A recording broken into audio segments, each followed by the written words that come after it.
sure na wala siya dyan. Mag-aalas 2 ng hapon na magtungo ang PNP CIDG sa address ng negosyanteng si Charlie Atong Ang sa Pasig City para isilbi ang arrest warrant na inilabas ng Branch 26 ng Santa Cruz Laguna Regional Trial Court.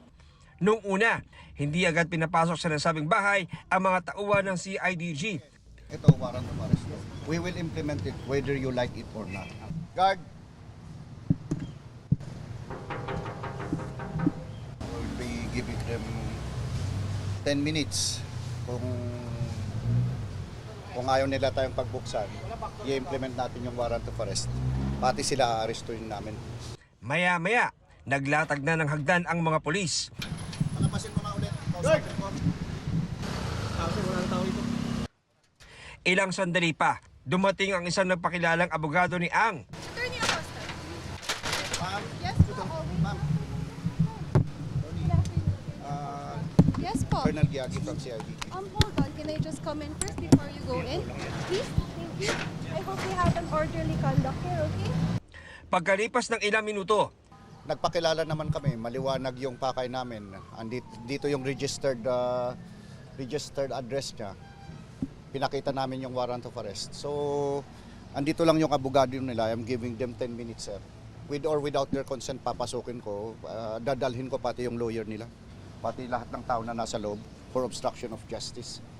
Sir, last 5 minutes po, ma'am.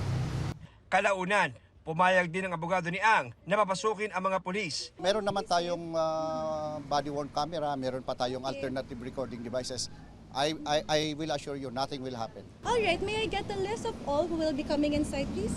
And may we ask for the IDs also, please? Ma'am, pinapatagal lang natin ang ma'am. Hindi naman. I just want to Pag-i-implement make sure na everything is in order. Halos isang oras din sa loob ang 4 na pulis at isang taga-barangay, pero bigo silang matuntun si Ang. Gayunman, tinanggap ng abogado ni Ang warrant of arrest. Sa to say, wala po tayong nakita dito. Hinalughog po natin lahat ng pwede niyang pagtaguan, no? Mula sa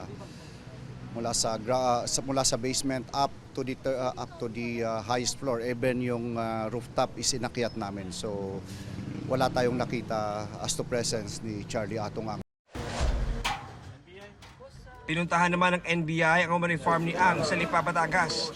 So meron kaming warrant of arrest dito ng issue ng Branch 26 na Santa Cruz Laguna para sa kay Charlie Chu Hai Ang alias Atong Ang. Una nilang pinasok ang isang malaking bahay sa may gate ng compound. Inisa-isa ang mga kwarto pero hindi nakita si Ang. Hindi rin siya nakita sa isang malaking gusali sa compound.